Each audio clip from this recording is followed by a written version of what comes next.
and good evening. You are listening to the Coalition Radio Network.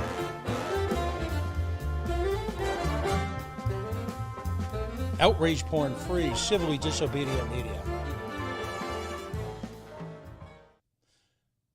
My name is Pat Ford, and this is the Pat Ford Hour.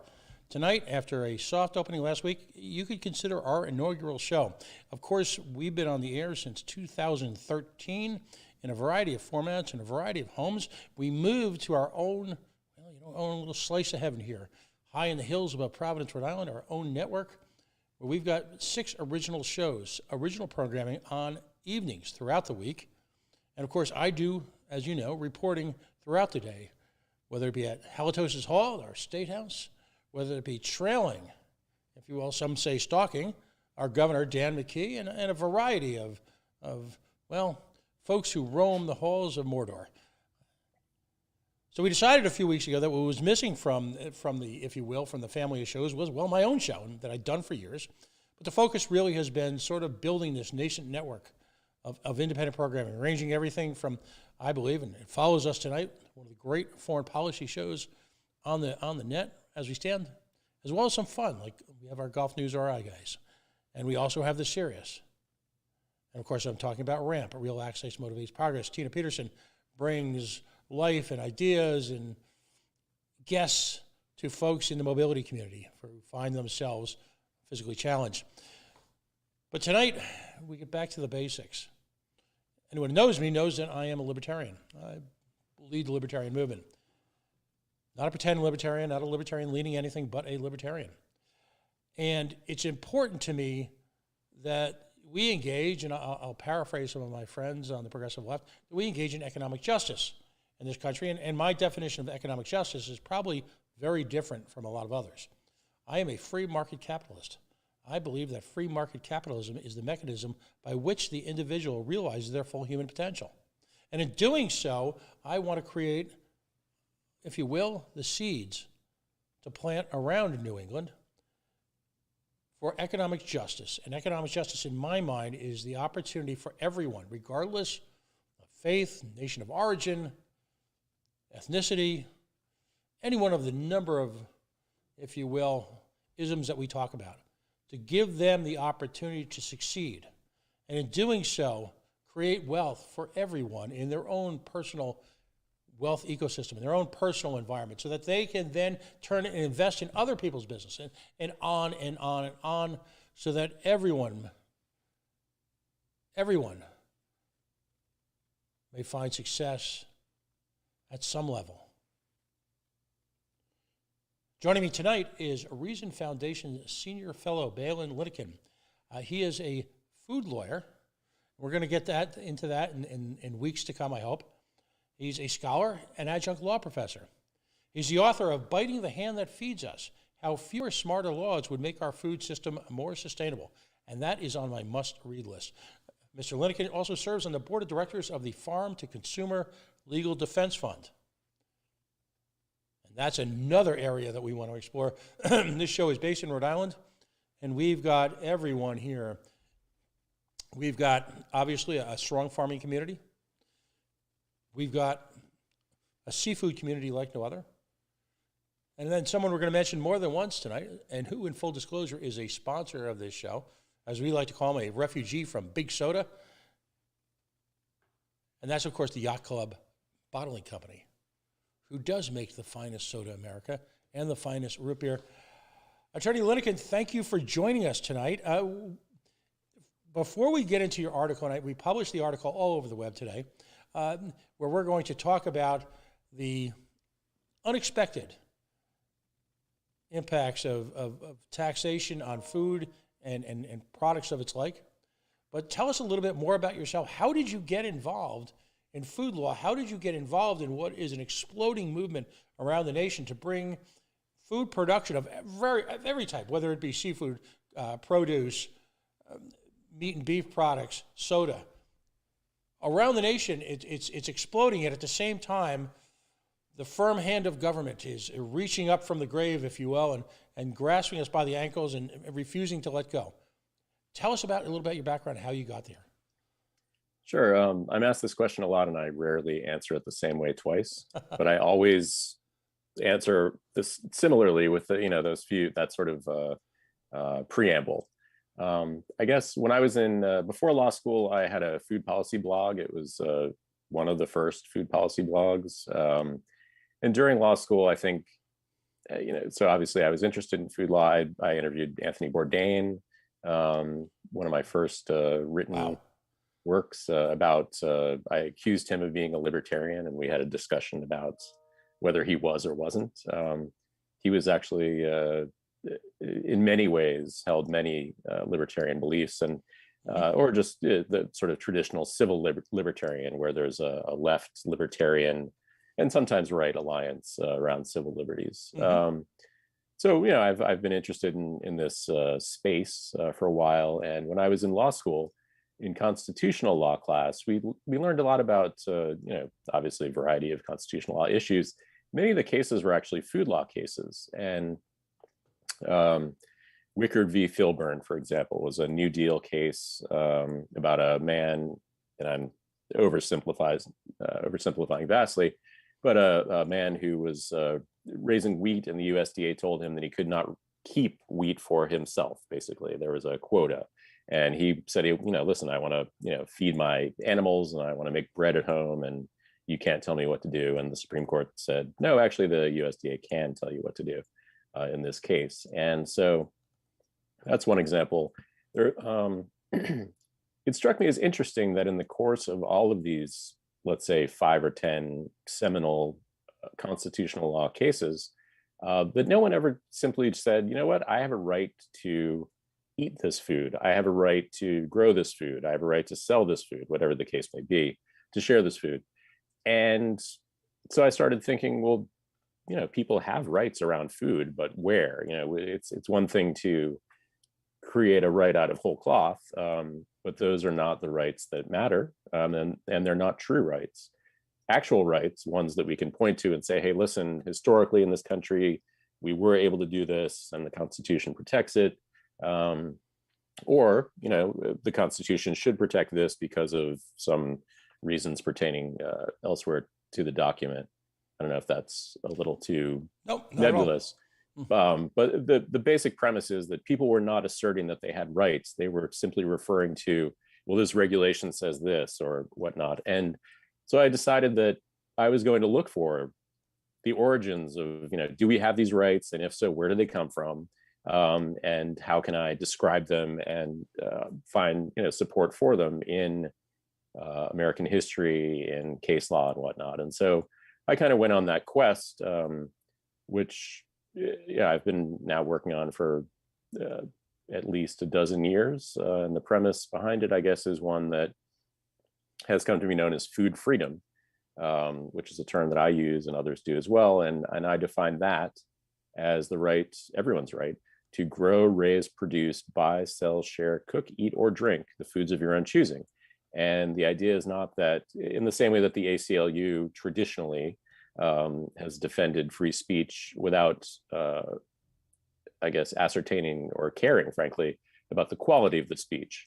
I think that people have a right to make food choices, whether or not the food they're choosing is one that nutritionists think is great or terrible, whether or not it's one that animal rights advocates approve of or not.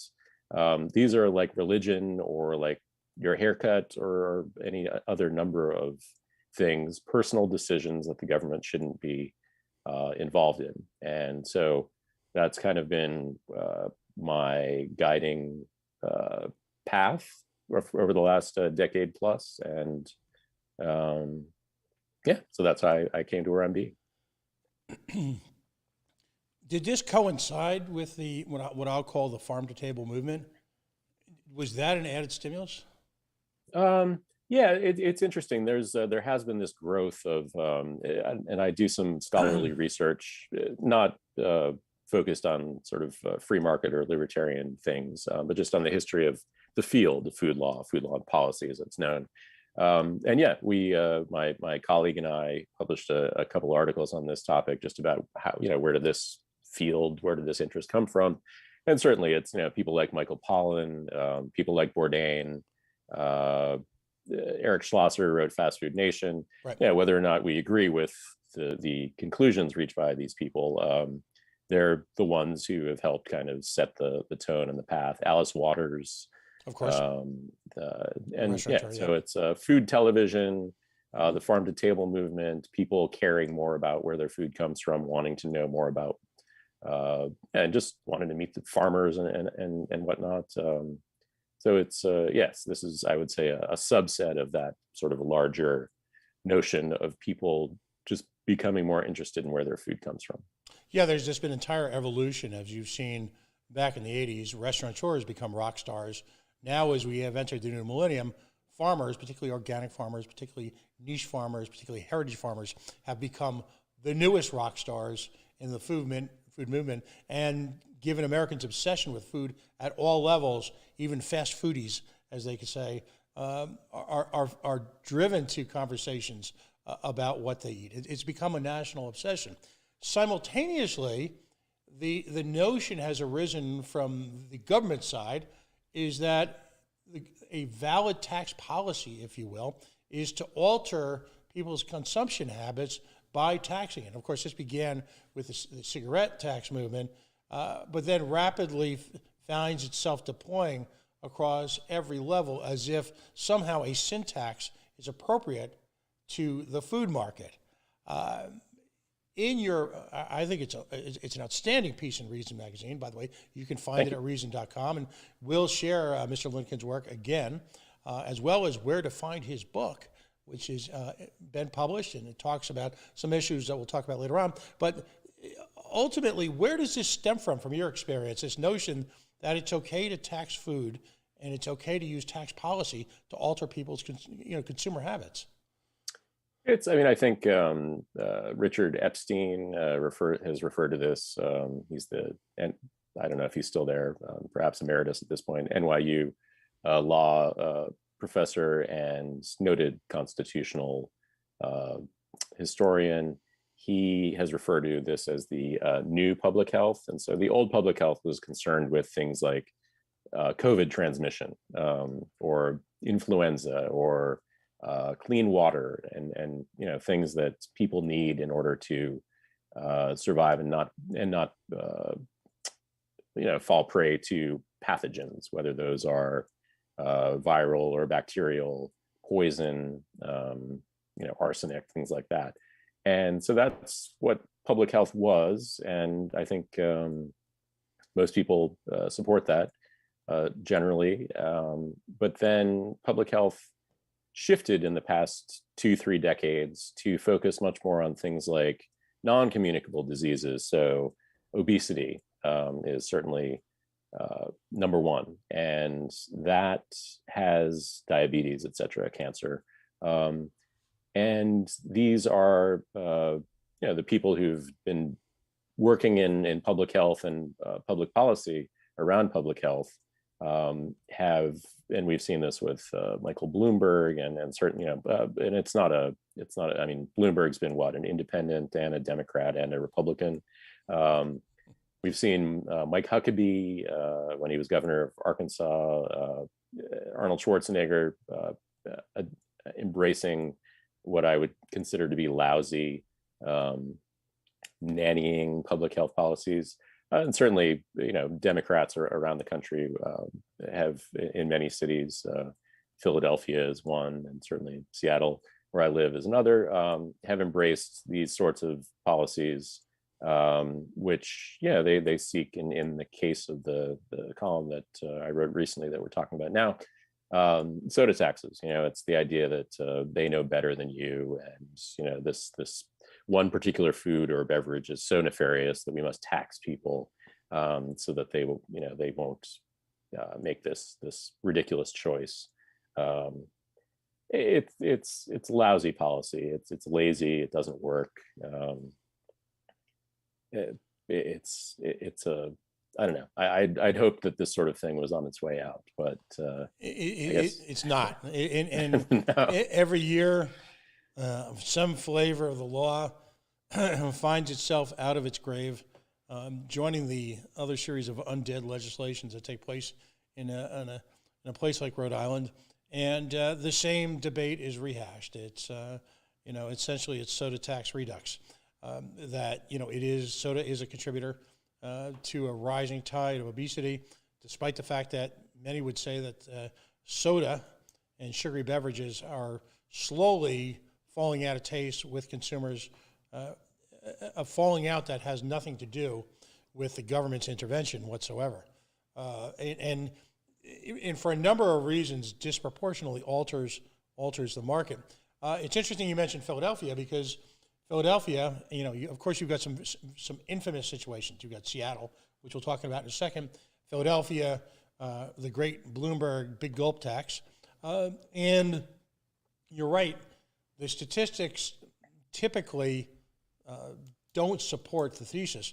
We had a situation where we had testimony here in Rhode Island, and they pointed out eagerly the first half of the story, which is in Philadelphia, which is that, in fact, the sales of sugary sweet beverages in the immediate post-implementation of the tax fell precipitously. In Philadelphia, what they didn't tell you is you saw a nearly offsetting increase in sugary sodas and sweet beverages, an increase in the rural and suburban areas immediately surrounding Philadelphia. So, and essentially what you've just done by enacting this tax is that you've impacted the profit margins of inner city bodegas and marts and things like that who find support and profit in these beverages, and people were still drinking it. So, which I took the opportunity in a capacity, my former capacity as someone who testified at legislation, to ask why these people were racists and why they were driving business out of the city, which you can imagine was met with the mirth and hijinks that you would think would ensue in that moment. But you wrote specifically about Seattle in the story that we've shared. And let's talk about that, because Seattle is one of the more notorious implementations of this. And Seattle seems to be hell-bent on taking the place of San Francisco and Los Angeles, where activist legislators, city councilors directly look to shape people's behavior by onerous taxes. What exactly happened in Seattle? So the city adopted a soda tax a couple of years ago. Maybe it's, probably 3 years now. And the various studies to date have pointed to a decrease in soda consumption in the city, and said, hence, ergo, success.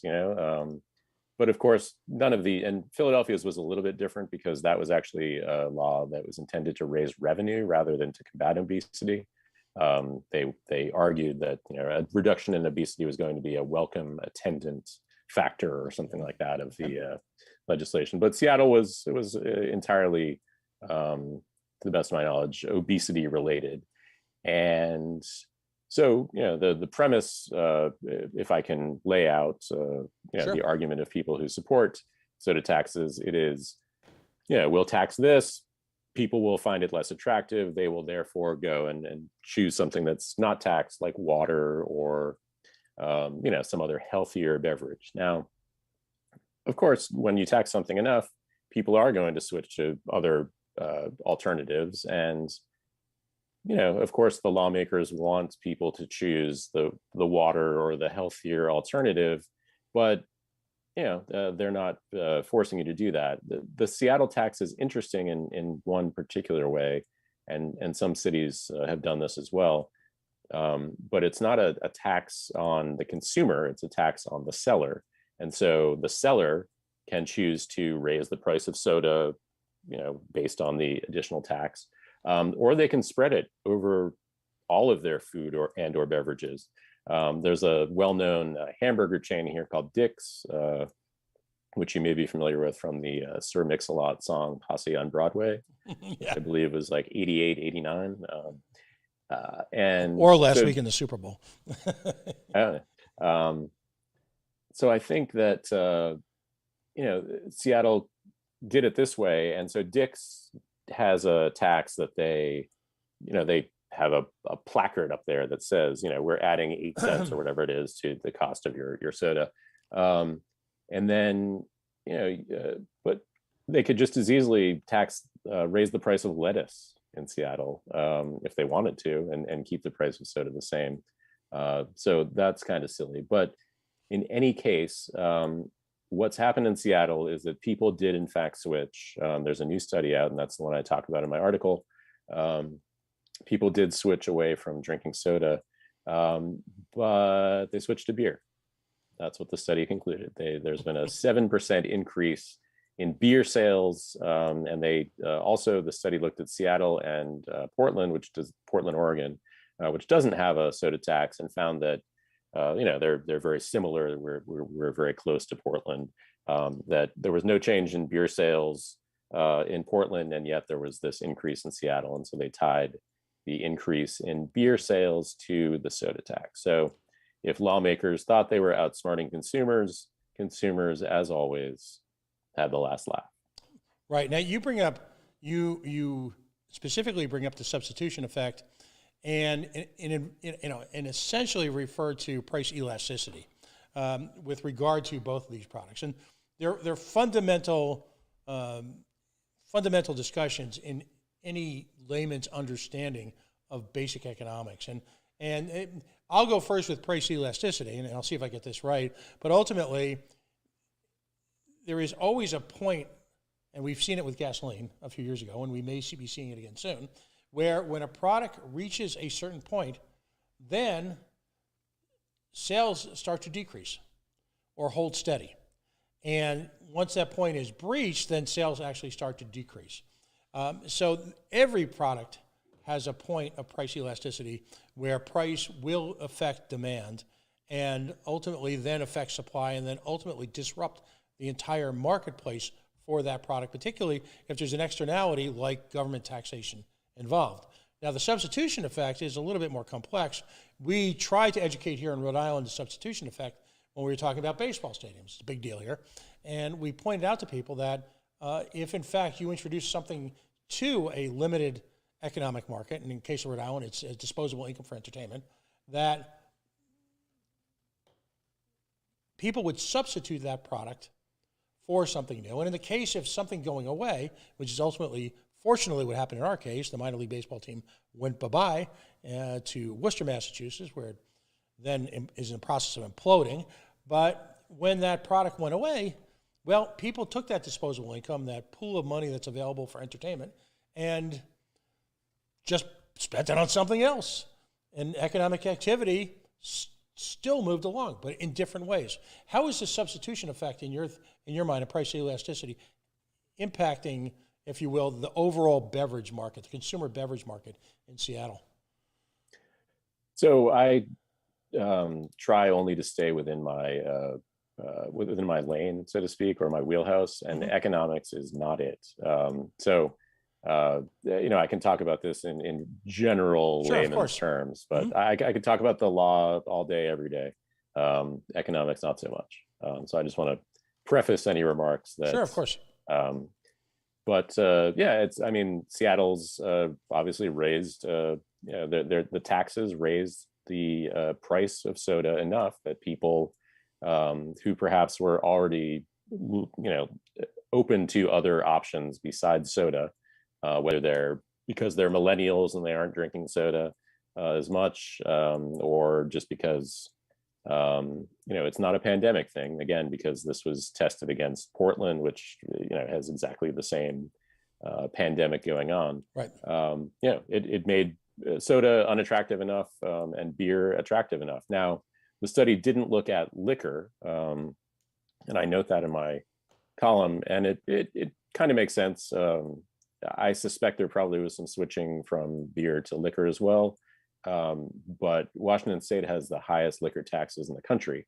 So if you're looking to, swap, from one high tax item to another, you probably would, you could do that with liquor, but you're going to end up paying many times over more. When I buy a handle of rye whiskey, it doesn't have to. It's an inexpensive bottle can easily have a $10 tax attached to it. Mm-hmm. And what's the irony of this? And with regard to the public health implications, I mean, I don't drink soda. I generally try to avoid sugar and carbs. I do drink beer, obviously high in carbs, but the idea that you're obviously the public health community and lawmakers, regulators, all these people who made promises around Seattle soda tax, it always involved people switching to healthier options. And as the study authors note, they don't reference obesity, but certainly beer is high in calories and alcohol, and those things are good at making people obese. But there's a host of other issues around excessive alcohol consumption. You're not making people healthier, and everyone knows this. There's no one should be surprised. Anyone who say that they're surprised about what exactly has happened in Seattle has just buried their head in the sand for the past 15 years at least, because me and people who came before me and people who are better known presently than me have talked about this exact same thing. The people will switch to beer if you tax soda. And I guess lawmakers in Seattle just thought that they were smarter than human nature. That won't be the first time that charge has been levied against Seattle lawmakers, will it? I'm gonna go with no. As much as I love this city and living here, our elected officials leave much. Well, that's true of almost any elected officials in this country, but our elected officials leave much to be desired. Well, and I guess if we could step back just for a second, from your perspective, and this is something I hope to visit in the future when we've got more time, but have you found any situation where, whether it be sin taxes, beverage taxes in this case, food, restaurant taxes, regulations, with prohibitions built in against, raw products, is there any situation outside of the most egregious public health violations, but any situation where it's benefited the consumer and or the farmer? Are you aware of any? Of any regulations at all? Yeah, I mean, it's just clearly we've come a long way from the jungle, the book, The Jungle. We, hopefully in the last 125 years. And I'm not, even as a hardcore libertarian, I'm not purporting that we go back to that, but you've got this constant intrusion, almost a near obsession with lawmakers and food and beverages and sin taxes. Do you see any examples where they work once you get past public health fundamentals? You had to throw in that curveball at the end there. I think probably not. I think that there are certainly regulations that are useful and worthwhile. I like to, when I'm speaking to Federalist Society audiences at law schools around the country, and inevitably I'll get a question from someone who's not a libertarian or a free market conservative. And I'll say, listen, I'm not a food anarchist. I do support some basic regulations, particularly around labeling. Mm-hmm. I think that every food product that's sold should have the name of the product, the name of the producer, the way to contact the producer. And so that if in fact there is, say, an outbreak of foodborne illness, it can be traced and eliminated. I think that's a sensible public health regulation. But those are, I think, the basic things that you're talking about. Most food regulations are pointless and do not make us or our food safer. And as I talk about, and I have a very long chapter in my book about big food and big government, and how they basically work together to create laws and regulations that squeeze out and or make sure they never get off the ground the smaller producers, the middle-sized producers. The Food Safety Modernization Act is one example, not of a good law, but of one that was supported by big business, by public health activists, and lo and behold, it's not doing anything to help anyone except the big business and the public health bureaucrats. And to that end, before we sign off, and I want to, as I mentioned, I always want to give you an opportunity to engage in one of the favorite aspects of our programming here, which is what we call shameless self-promotion. I do have to give a plug to the Yacht Club Bottling Company, and which has been in business over 100 years. It was a boutique soda before boutique sodas were cool. They don't use any of the nasty refinery-style products that the big soda manufacturers do.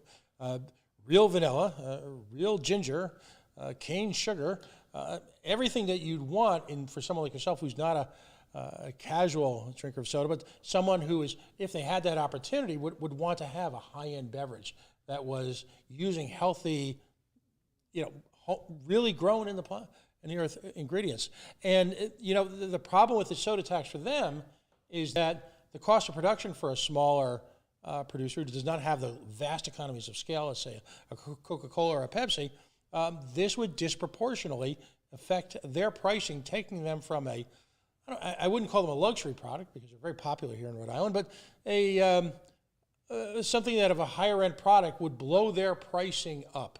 And I guess my last question is, when you've seen this happen to these smaller niche producers, how often do you see that type of tragic economic consequence between a base level tax, one size fits all, to an organization that ironically produces probably the best of its kind and would put them in economic peril? Is that often seen as a consequence of this? Yeah. I think, Jones Soda, I think, is based in Seattle, and they were opposed to the soda tax. And if beer sales are up 7%, then it's not a 1-to-1, but I suspect Jones Soda sales are down. And of course, I see it everywhere, and it's almost as if lawmakers don't care.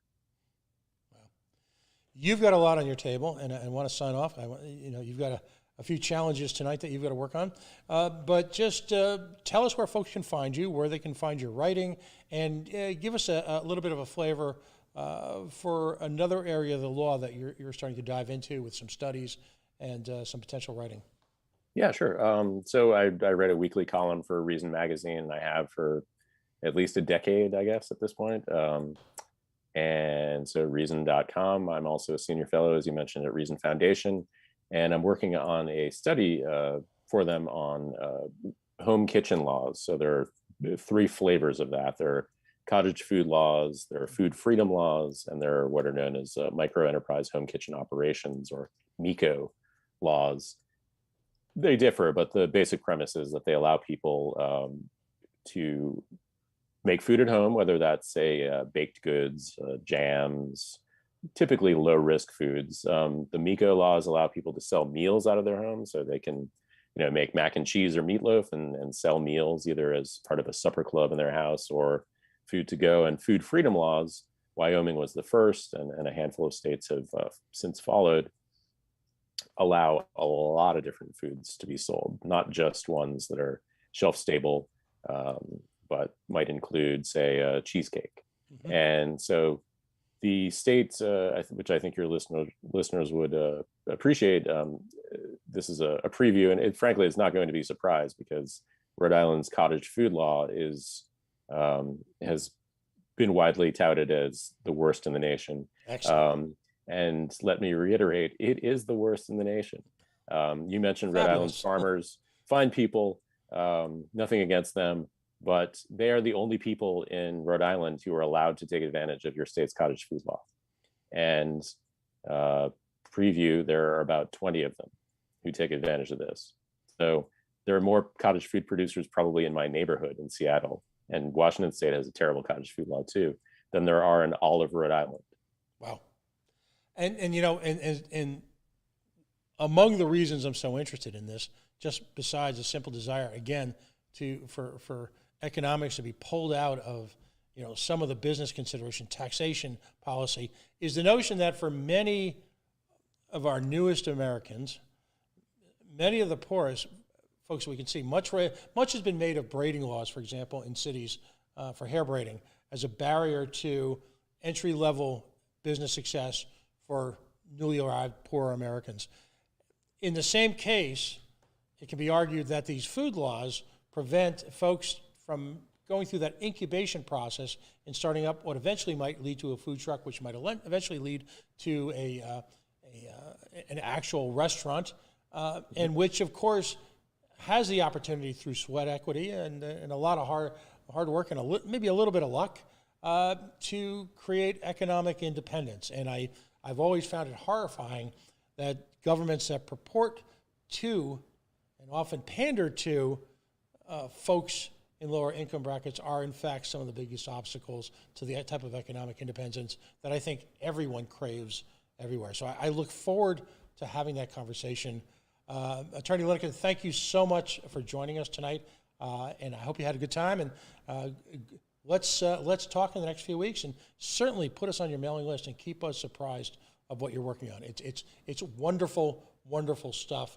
It's fun and entertaining to talk about, but again, there's a critical economic component to this that directly impacts all our lives, whether we be producers or consumers. So thanks again for joining us. Thanks so much for having me on, Pat. I really appreciate it. Folks, you just listened to, if you will, the initial broadcast of the Pat Ford Hour here on the Coalition Radio Network.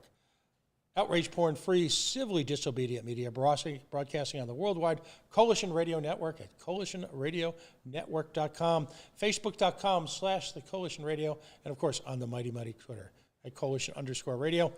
Folks, have a wonderful night, and we'll be back next week. Stay tuned. In just a few minutes, Irina Zuckerman is going to be joining us with the Washington Outsider Report.